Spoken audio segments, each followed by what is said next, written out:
Going through the MW program, it's very challenging and it really puts you through the ringer. It forces you to think of things in ways that maybe you hadn't before and understand that solutions are not always cookie cutter.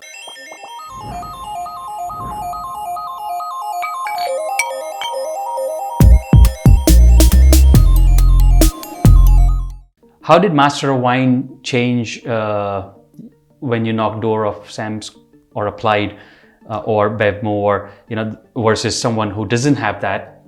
Do you get preferential? Okay, Bob, you were first, or?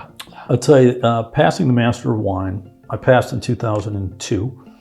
I sold my business in 2002, so that's when I made the change. That meant everything. I mean, it opened up a lot of doors. It gave instant credibility.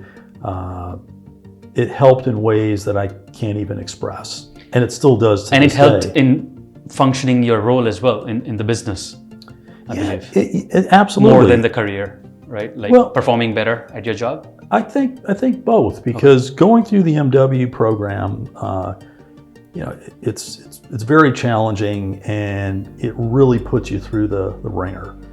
It forces you to think of things in ways that maybe you hadn't before and understand that solutions are not always cookie cutter. Mm-hmm. There's different ways that you can have a successful outcome.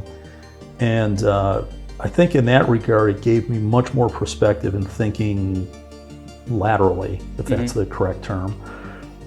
So it helped in that regard in terms of everyday business approach. Mm-hmm. The other thing is, though, it did provide instant credibility with the supplier world, and you're meeting with people for a first time. Oh, this guy's an MW, and okay, fine. You can use that to your advantage. But there's all kinds of education programs out there now. The WSET and loads of others. Having some sort of credential, I think, is a plus.